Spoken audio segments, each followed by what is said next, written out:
Attention.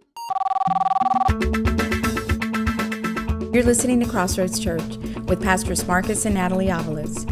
We invite you to join us this next half hour as we share with you a live worship service where we honor the Lord with song and a study in the Scriptures. Our prayer is that your heart is encouraged and that Christ is lifted up.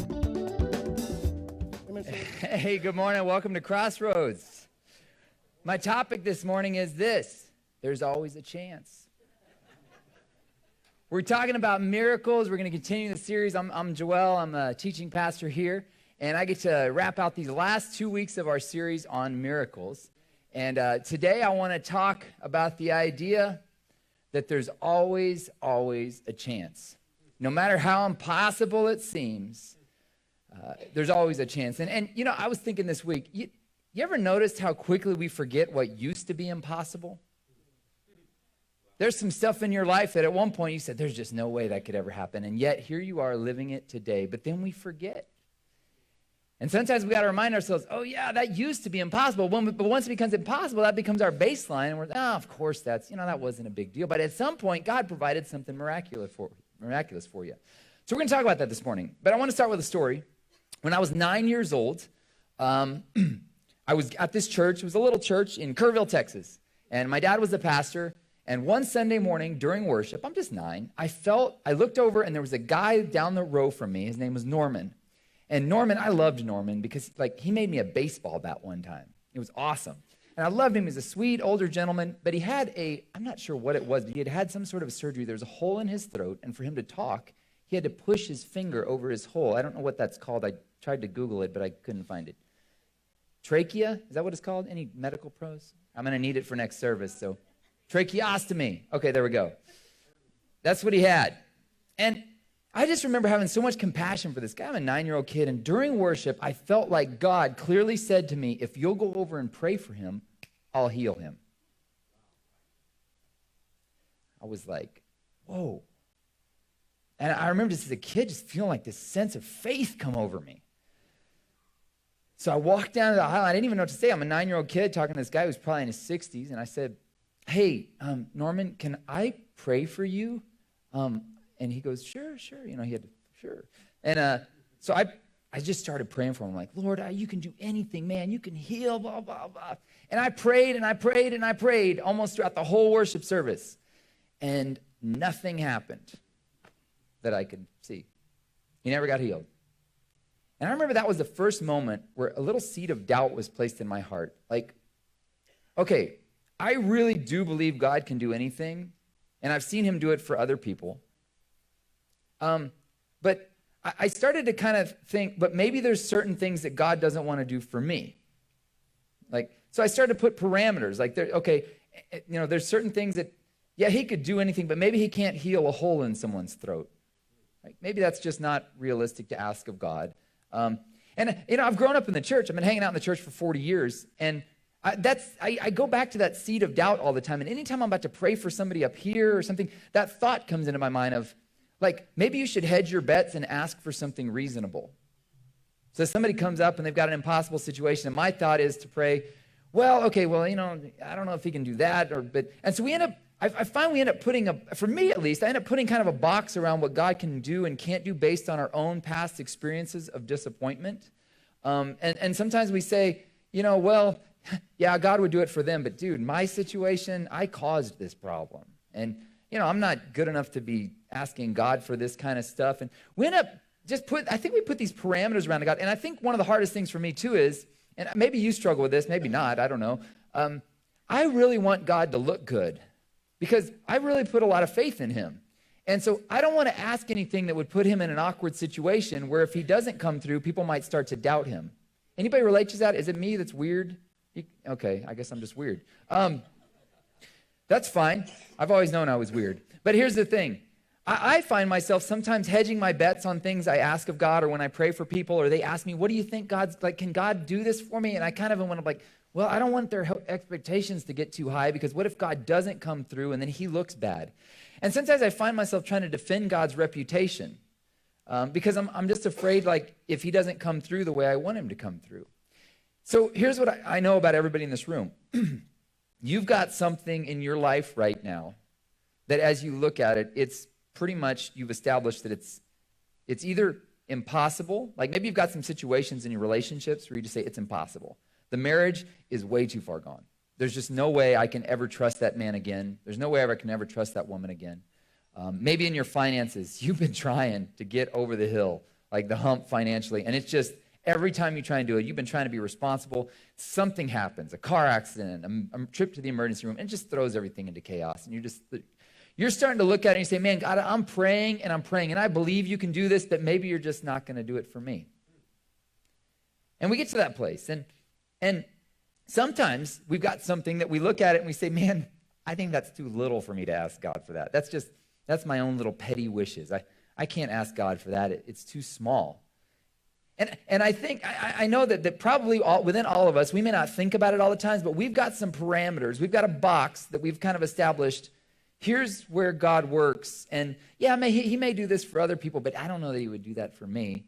And yeah, man, he could do the impossible. I mean, the guy raised the dead. Like, I really believe Jesus raised the dead, but I just don't know that he would do that for me. And sometimes we build whole theologies around it. We say, well, maybe that was for another time, and maybe those things have passed away. Like, maybe God just doesn't heal that way anymore. And these are things we wrestle with, and I don't think it's not something we regularly talk about in church because I don't know about you, but most of the churches I grew up in, the pastor liked to tie a neat bow on it, and we just walk out and like, it's going to be all great. But then you go home and you pray for stuff that doesn't happen. So what do you do with that? We're going to talk about that today, and like what's too big for you to pray for and what's too small for you to pray for. And there's two stories I want to look at in the Bible. One from the story of a guy named Elisha, and then another story that happened with Jesus. And we're going to look at these two different miracles, and we're going to see kind of how we can get out of the boxes that we think about, maybe without even thinking about it, about how God operates and how he operates in the miraculous. The first story is probably the most ridiculous miracle that ever happened in the Bible. This is like one of those things that you're like, why in the world is that in there? And I looked up some commentaries on what it's about, and there's all sorts of random opinions, but it's this very fascinating story of a guy named Elisha. And it says, the disciples of the prophet said to Elisha, hey, the place we're staying is too small for us. Basically, hey, there's a lot of us here, and it's really getting cramped in this house. So let's do this. Let's go to the Jordan River, and each of us can get some logs and make a place for us to live there. So Elisha said, hey, go ahead. They're like, hey, but won't you come with us? Like, you're the man of God. Would you be like, hey, Pastor Marcus, come and help us. Like, plus one of these houses is going to be for you, so you need to put some skin in the game, right? So Elisha says, all right, fine, I'll go. So he went with them, and they came to the Jordan River and began to cut down trees. As one of them was cutting down a tree, the axe head fell into the water. And he cried out, oh no, master, I borrowed that axe. It's not even mine. And this is the crazy miracle. This is what happens. The man of God said, hey, where did it fall? And when he showed Elisha the place, Elisha cut off a piece of wood. He threw it into the water at the place that made the axe head float. Think about that. The axe head floated to the surface. Elisha said, pick it up. The disciple reached for it and picked it up. Now, this is a ridiculous miracle. I mean, honestly, like if you're going to use your power for something, God, wouldn't you think you'd do something a little bit more earth-shattering? I think this miracle's in here to remind us of something really mind-blowing. And I was trying to think of the best way to say it, and the best way to say it is the way my friend Mark Batterson says it. He says it this way. He says, to the infinite, all finites are equal.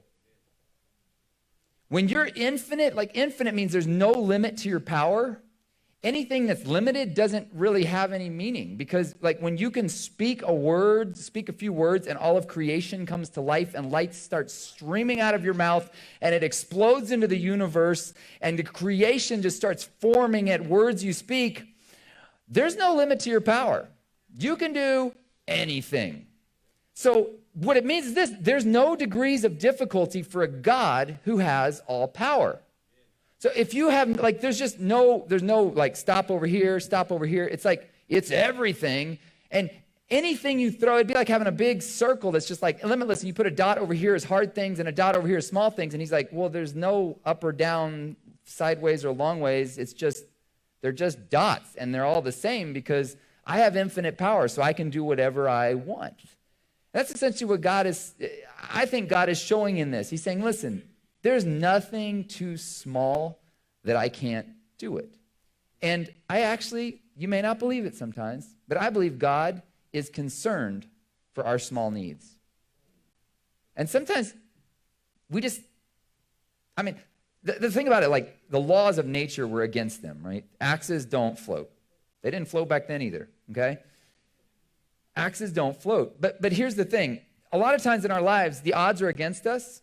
And this is the basic premise. If you walk out with nothing else from my sermon today, I want you to walk out with this, okay? This is the premise.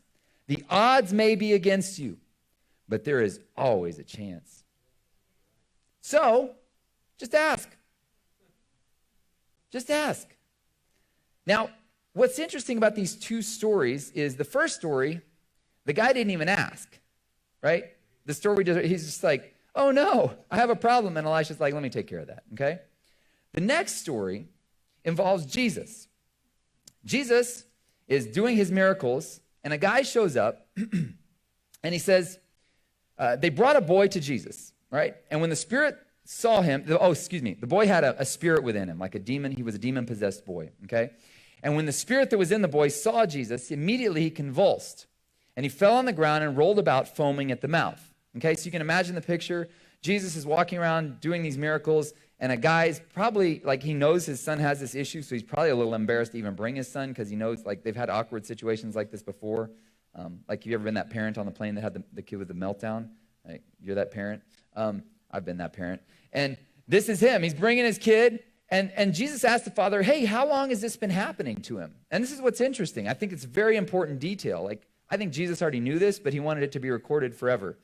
He said this, from childhood, and it has often cast him into the fire and into water to destroy him. So this is a guy who's coming in with somebody that has what we would call in popular political terms, a pre-existing condition.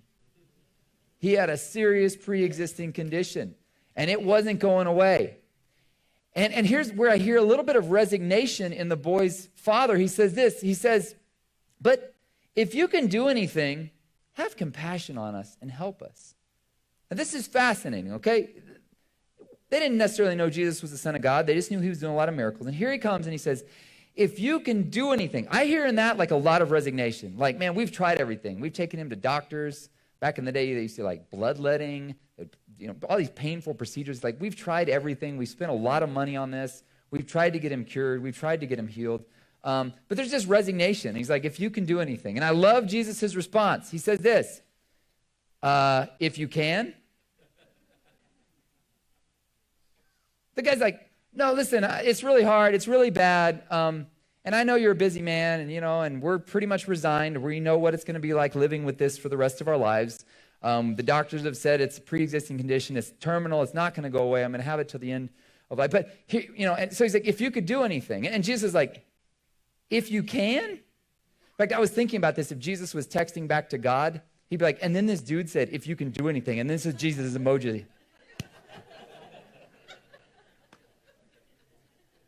She's like, they're all laugh. Like, the dude, he's standing before, Jesus is almost like, do you know who you're talking to? I was right there when my dad spoke words and the whole place, the world exploded into existence. Do you know who you're talking to? If you can. And the guy didn't know. And I love it though. Jesus, he doesn't get mad at him though. He just says, he kind of just like, if you can. And this is what he says. All things are possible for one who believes. And this is what I love. The father cried out and he said, man, I want to believe. Help my unbelief. And I love this verse because, man, I've seen God disappoint me a lot.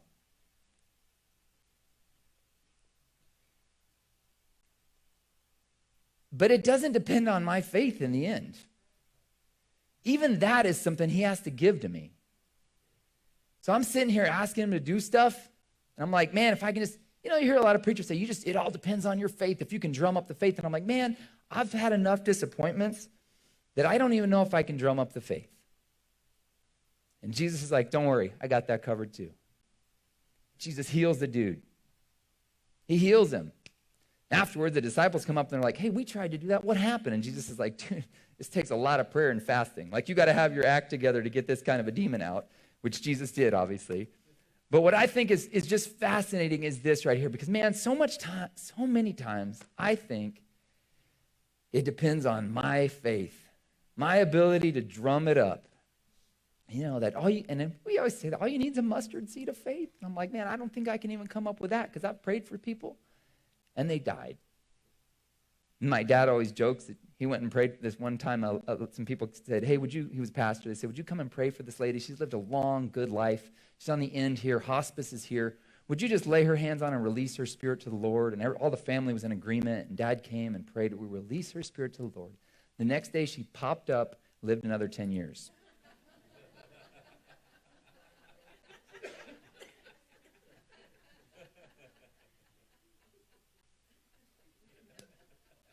Like, what do you do with that, right? God's going to do whatever he's going to do. But don't ever forget this. To the infinite, all finites are equal. There's no limit to what God can do. There was a guy a few years ago, and I was leading a mission trip to China. I was working at a church, and I was leading a mission trip to China. And he was a young kid. He had grown up really tough. He'd been part of gangs and stuff. He was a pretty tough kid. I think he'd been involved in drugs and selling drugs. And he started coming to our church. And one day I felt like God told me to go ask him to come with us on a mission trip to China. And I said, hey, man, I think you should come on a mission trip to China with me. And he's a Hispanic guy. He's like, bro, vatos like me don't go on mission trips. That's what he said, literally. I was like, what are you talking about? You know, he's like, man, I'm not a missionary. I'm like, no. I think you need to come on this mission trip.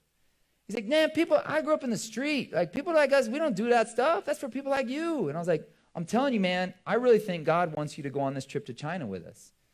He's like, are you serious? I was like, yeah. So we left. And next week he comes back. I'm like, you going to go on that mission trip to China with me? He's like, dude, I'm telling you, man, people like me don't do that kind of stuff. It's like, no, I really think you're supposed to go on the trip. He's like, okay, well, seriously, though, how am I going to get the time off of work? And I told him this. I said, listen, one of the most amazing things I've seen about when you're willing to do, like to step out and be brave and just ask God to go on a mission trip like this. I said, one of the things I've seen is some of the most amazing miracles that happen on the mission trip actually happen before the mission trip. When God provides the time off you need and when he provides the finances. And that was the next question. He goes, man, this trip is like, I think with airfare, it was going to be like $4,000. It was like $3,800.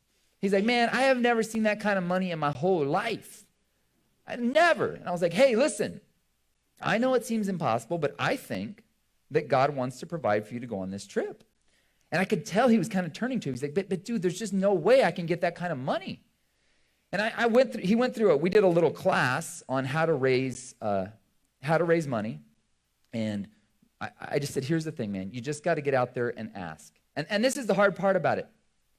A lot of times, have you ever noticed that we're really quick to say no for other people? Let me tell you something. Never, ever say no for someone else, especially not for God. We're like, well, I don't want to ask because I'll be embarrassed when they say no, right? And oftentimes I tell people, yeah, they may say no. They may even say, no, you big dummy. But you've been called worse things than that before. So why not ask? So he finally says, well, who do I ask? I said, you ask anybody. Ask anybody. Tell them what you're going to do. You're going on a mission trip to China to smuggle Bibles into China with me, and you need money. What are y'all laughing at? Oh, taking a criminal. It's a gray area, okay? So he goes. First thing, he goes to his boss, and his boss is like, yeah, I'll give you the time off. And he calls me. He's like, my boss never gives time. I got time off for this thing. I was like, yeah. I was like, here's your first miracle. I was like, now you need to start asking. He's like, that's just a lot of money to ask for, man. I'm like, just ask. So he prayed. I think it was in asking two people, he was fully funded for his mission trip to China. And the dude was never the same. He was just like, God can do anything. I'm like, yeah, man. $4,000 is a drop in the bucket to a dude who owns everything. There is no thing too small There's no thing too big. And here's the thing. There's things right now in your life that seem really big that if you take the step of faith and trust God and you ask and then you watch him provide, you're going to look back and it's not going to seem so big anymore because we quickly forget what used to be impossible. And there's some things in your life right now. You may be sitting next to that person. That's your miracle. And you forgot. You never thought you could get somebody that good, right? But they're sitting next to you still.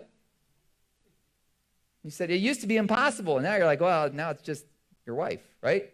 But it was an impossible miracle a while back. Some of you are wondering why she's still there. There's your impossible miracle, right? But he asked, and here's the thing. This is a little quick promo for, we're doing this mission trip to Guatemala in a few weeks. And I was just thinking, we're in this series about miracles. And this is one of the quickest ways I've seen God do miracles in people's lives. If you man, when I talk about going on a mission trip to Guatemala, it's people always ask, is it safe? I'm like, well, life is inherently dangerous, okay? I knew a guy that climbed all the 7 mountains, the highest peaks in the 7 continents, climbed Mount Everest, and then he came home and he was running in his neighborhood and got killed by a garbage truck, okay? Life is inherently dangerous, okay? So you're like, well, is it dangerous? Probably, yes, okay. But there's your more faith, the safety element of it. I would encourage you, if you're here this morning, you say, man, I've always wanted to do something like that. Or you say, man, I just need a spark in my faith. And you're like, I've never thought about going to Guatemala for anything, but I just need a spark in my faith. I need something to remind me that God's with me. I would encourage you to consider this mission trip to Guatemala. And I don't care, you probably say, I don't know how I'll raise the money. I don't know how I'll get the time off work. That's great. The more impossible it is, that's a great position to be in, okay? But I would encourage you, we're going to do a meeting next weekend right after church, right after the service. And we're going to talk about how you can raise funds for the trip. And if you need a spark to your faith, there is nothing. I've taken hundreds of people around the world on mission trips, and I've just seen over and over again that mission trips, short-term mission trips, this sounds weird, but oftentimes it does more in your heart than it does in the hearts of the people you go to minister to. Now, we're going to minister to them. We're going to bring them a blessing. We're going to bless the people. But it's just a mind-blowing thing what happens in people when they go on a trip like this and they watch God provide the finances. They watch God provide the time off. They watch God do things that they never could have thought would ever be possible. And you say, man, I'm not that kind of a person that does those kind of things. Well, maybe God's saying it's time for you to become that kind of a person. But what he's going to ask you to do is step out and say yes, and then ask for the details later. Fire, ready, aim. Usually we're like, ready? Ready? Right? And he's just saying, no, I need you to fire the gun, and just see what happens, right? Just do it. Fire, ready, aim. And I'm telling you, if you want to see, we were talking about miracles, okay? And I'm harping on this mission trip because I've seen personally over and over again that if you want to see God do some miracles in your life, one of the best things you can do is get in line with his heart, which is for missions. That was his last command before he left. He's like, get out there into the world and preach the gospel. And you may say, but I don't speak Spanish. That's fine. You don't need to speak Spanish. I don't got no skills. That's fine. Just do it. Just ask God, am I supposed to do this? And if you're interested in this, I would encourage you to come next week. And if you have even the slightest interest and you say, it's impossible, there's no way I could do it. We're going to do a meeting right after next week's service. And I'm going to kind of give you some practical steps where you can take some practical steps to go towards moving on this thing. And here's the thing. You may never get the money to go. God may not provide the money. God may not provide the time off. You may feel embarrassed. But here's the thing. I think what's worse than feeling embarrassed is wondering at the end of your life what could have been. And I hear that from a lot of people. They're like, man, I didn't take the risk because I was afraid of being embarrassed. I was afraid if I went and prayed for him, that his throat would be healed, that God might not come through. And sure enough, he didn't. And it might make me doubt my faith, right? Or maybe the total opposite will happen. But here's the thing. There's always, always, always a chance. You just have no clue what God wants to do. But he's waiting on you to just ask. In fact, if you say, I don't have the faith to do it, he's saying, okay, well, just ask for the faith to do it. Start there. But it just starts with asking. So I want to close with a question here for you. Here's my question for you. My bold question. What would you ask of God if you really believed that nothing was impossible? Nothing too small, nothing too big. What would you ask of God if you weren't worrying about being embarrassed? What would you ask of God if you weren't worried about being disappointed? What would you ask of God if you really, really believed that, man, he really is the most powerful force in the universe, and he can do stuff like bring dead people to life?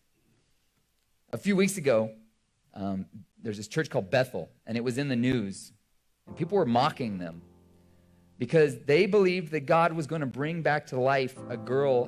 One of their worship leaders, their daughter had died. She was young, she was 2 or 3 years old. She had died, and the pastor started praying that God would bring that child back to life. For days they prayed. And it hit national news, and I saw these people mocking them. They're like, evangelical church believes God will bring child back to life. And I thought, here's what it did in me. I thought, you're mocking them, but I know what's happening actually on the other side of this. I know faith is rising up in people whose faith has been dead in. Because when you're willing to look foolish, when you're willing to do that thing where it may not work out, and here's the thing, the baby didn't come back to life. But God's got really big plans in mind. Like, he has miraculous plans for the whole picture. And oftentimes it's hinging on your willingness to do something that might make you look foolish. It might embarrass you. Might mean praying that an axe head would float, and people are like, axe heads don't float, bro. Right?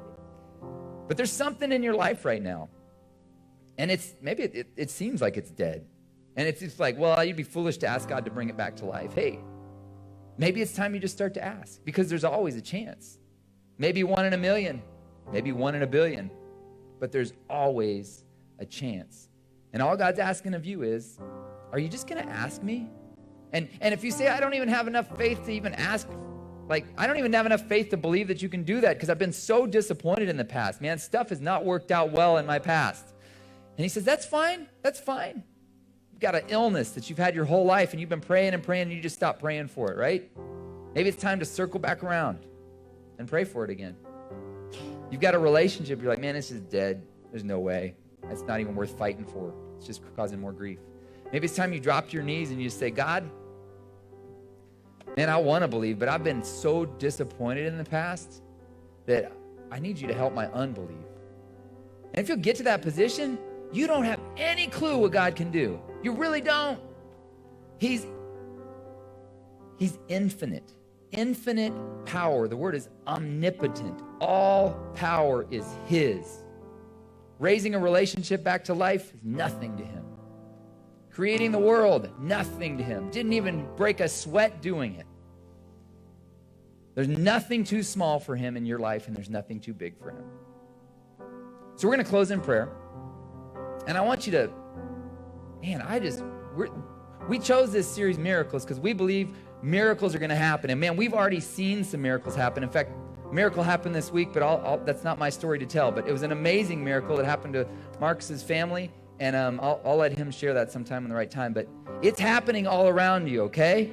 And if you're looking at the news to hear about it, you're not going to hear about it. They don't care. But it is happening around you. And we chose this for a reason. And I just believe, man, some of you, God wants to do stuff that, just like that dad that brought his kid, you've kind of come to a point of resignation. Well, it is what it is. Just got to face life as it is. God's going to give me the grace. And God's saying, hey, I got more in me than what you're asking for. So let's close our eyes.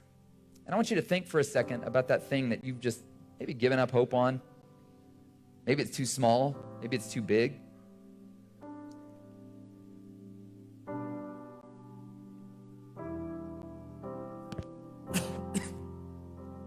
Lord, we thank you that you are the most powerful force in the universe. If we didn't have that hope, we'd be in a bad place. But you are that. And we don't understand how you choose to use what you choose to heal some people, you choose to not heal some people. You choose to make axe heads float sometimes, and sometimes you choose to just let nature take its course. But Lord, we want to be people whose faith is driven by our confidence in you, not by our confidence in our ability to believe in ourselves or hope.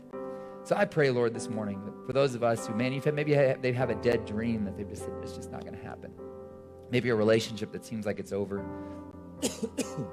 Lord, I pray that if it is your will that this happen, I pray that you would inspire faith in us to ask again. Ask one more time. and then maybe ask another time. But never give up hope that we know that one touch of your favor can change everything in an instant. One touch, and you just breathe in our direction, man, and you will launch us into places we could have never gone on our own. So we believe that. That's our hope.